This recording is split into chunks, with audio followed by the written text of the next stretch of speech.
Hello everybody and welcome to the Investment Mind. This is Harazal Isaac and today we are going to be talking about market capitalizations. So what is a market capitalization?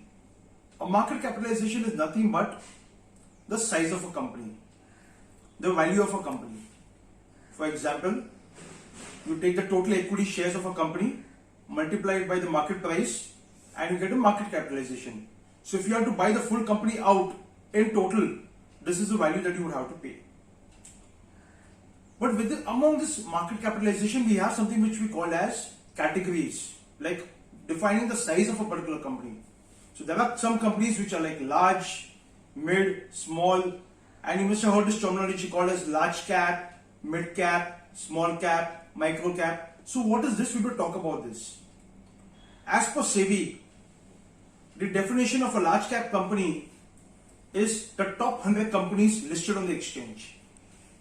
So you take the number one, you take the all the companies, you have all the market capitalizations in descending order, and the first company till the 100th company in that order will be your top 100 companies, and that is your large cap companies. Second, you have a mid caps, which is your 101st company to your 258th company. That is the next 150 companies. After that, you have your small caps. That is your 251st company to your 500th company. And that is your small caps. So that's how you have a SEBI definition of large, mid and small. And yes, anything below that you can call as a micro cap. Those companies are much smaller. So one thing friends, these companies in these sizes, they behave a little differently. So just want to point out a few things to you. Your large cap companies also get divided among two. You call the top very large companies which are maybe 1 lakh crores and above, or maybe even more, as because the market has also gone up. You call them as giant caps. These will be like your Reliances, your TCS, and those kind of companies as such. Then of course you have your large caps, mid caps, small caps, and micro caps. Your large cap companies tend to be more stable. They are less volatile and they are more liquid. So generally, a lot of mutual funds, people tend to invest, or new investors should invest mostly into your large cap companies which are more stable and which are steady and not that volatile as such. Of course, volatility is there in the market, but compared to your other segments, this is a much more stable segment. So your large cap companies are matured, they're stable, they establish businesses mostly, and of course they're steady. Your mid caps tend to be slightly more volatile. They are the next lot of companies, slightly more volatile. Growth rates are higher over here. The growth rates are higher over here, but liquidity is fairly okay. But you have a little more, slight more risk in this.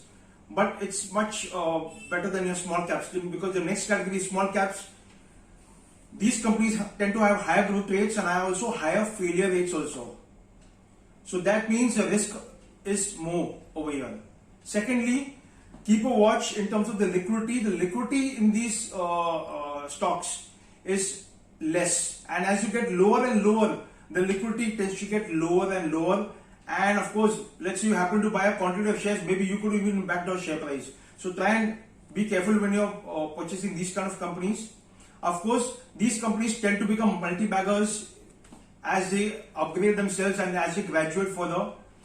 Keep a watch for companies which are jumping across categories. Let's say for example, there's a company in which is a small cap, and its growth rates are high and it's doing well, profitability is high, the share price is moving up.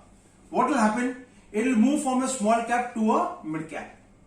And then there will be mid cap companies which are moving from mid cap to large cap, because they are growing.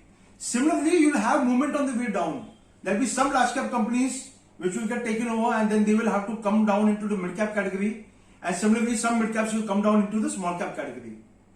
So that's it. So look at this. A portfolio should have a healthy mix of large cap, mid cap and small cap. I would say small cap and micro cap, that is your 500 company and below, should be very limited. I would call that as the Tatka in the portfolio. Try to stick to good quality large caps and good quality mid caps per se. And of course, your small caps is something which should not be of more than maybe 5 to 10% of the portfolio. Largely, depending if it's a younger investor, it could tend to be more, but please stick to quality. Last segment which I'm talking about is the micro caps. These are 500 company and below. Be very careful when you are studying these companies, and be very sure when you are buying these companies, and do not try to allocate large amount of capitals to this segment. Of course, the risk reward ratio is fabulous over here. You could have fantabulous returns, or you could actually tend to make good amount of losses also in this. So just be very sure about that when you're making such kind of a decision in the micro cap category, basically. Okay, so that's it for today. That's your giant cap, large cap, mid cap, small cap. You understood the liquidity profiles range from higher to lower, right from large to mid. The risk profiles are also low to high. The large caps tend to have lower risk compared to micro caps, mid and small. Okay, so and of course you should have a healthy mix and be largely in a portfolio in terms of large, then mid, and a small allocation to your small and micro. Thank you so much. Thank you.